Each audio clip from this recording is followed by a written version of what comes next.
Many years ago in high school, I beat Half-Life 2 on the Orange Box. I found the world and physics to be enjoyable enough, but outside of Ravenholm, it didn't really stick with me the way it did for other players. I didn't hate the game by any means, but I didn't see why it was set on such a high pedestal until I began my time as a game dev. The way the game and Source Engine as a whole handles things like movement and object physics is a thing of wonder.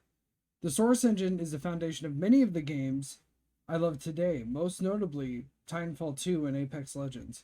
It's crazy to look back at Half-Life 2 and comprehend that it is on the same engine that powers Apex Legends, a game I have nearly 10,000 hours in and still find myself picking up regularly. It's a modern marvel that Respawn even got any of their games to look and perform as well as they do in that older engine. That's not to say it doesn't have its limits or that Apex doesn't have its problems. Those are topics for entirely different videos. But Apex Legends and Half-Life 2 working on the same engine is absolutely incredible. I wanted to go back further though, to a point near the beginning of the Source Engine, to a game I have owned for a long time but never gave a moment of playtime to. Today I spent 2 hours trying out the original Half-Life to see what it was like and if I wanted to keep playing it.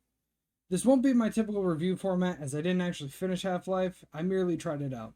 I will note things that I liked and disliked, but I won't be giving it a concrete review score because I didn't roll credits on it yet.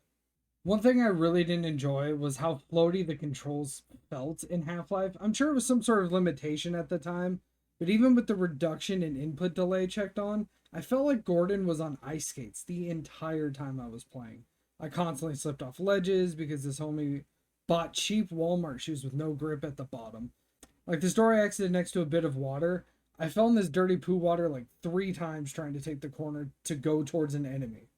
I also have mixed feelings on how doors work in this game. Most games, at least now, have players press a button to open the door, which at some points you do in Half Life, but often you just smash the ever loving fuck out of Gordon's face against the door, like Chunk did in the Goonies to the strawberry shake.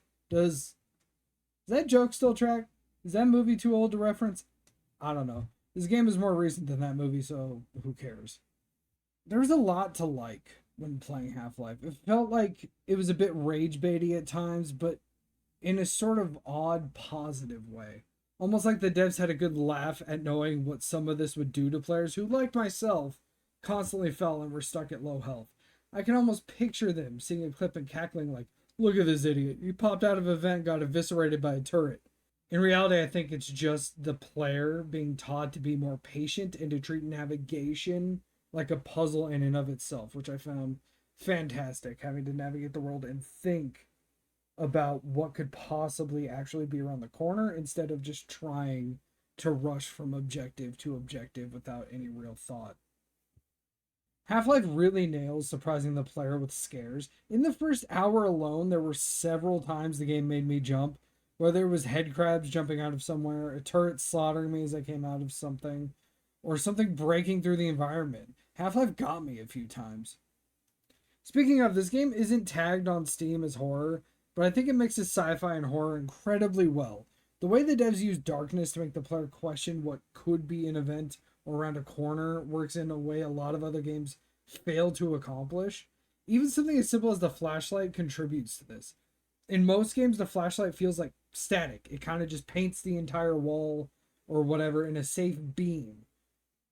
In Half Life, the small beam of light moves fully and has its own sort of physics, similar to how it could work in the real world. It's a circle of light that can move along a room, and if you are not careful enough, it will completely miss something hiding in the darkness. This game ran incredibly well. The older games on my computer, it can be pretty hit or miss with as to whether they want to work properly or not. And I'm talking like any game made before like 2012 has a chance to just not really want to work on my computer. Like I tried playing Cold Fear before it got fixed by GOG. I tried playing the Steam port and it just every time I tried to capture footage would crash and I couldn't play it. But Half-Life came out in 1998. I was 4 when this shit came out. The fact that it runs and looks this good in 2026 is a testament to how well the game was optimized. After having spent a few hours with Half-Life, I can see why people like it so much. And while I myself am not frothing at the mouth begging Valve for a Half-Life 3, I do hope fans get something very soon from it. I think I'm even enjoying Half-Life more than I did Half-Life 2. I at least think about the game more often after stopping a play session. Who knows, whenever I get through Half-Life, it might convince me to get through another run of Half-Life 2 with my fully formed adult brain instead of my dumb teenage brain, which is the one I had to use when I played through it the first time. Thank you all so much for watching. I know this wasn't my normal review and you kind of had to wait a little bit longer for this one to come out. I apologize. I have been overwhelmed and inundated with work from school, and it's just been so much more than I thought. I come home and I'm so tired. I can't do much, so I try to fill Fridays and Saturdays with recording and editing so I can at least get you guys something. But I really do appreciate those who have been sticking around and engaging with the content. I'm moving on to an actual review next. I might be doing a SOCOM game. I haven't really started that yet, but I do have it kind of prepped and I know the direction I'm going in. So hit the like button. Yeah, I forgot what platform I was talking about. Hit the like button, the subscribe button, and all that fun stuff for YouTube. And I will see you all in the next video. Be good people.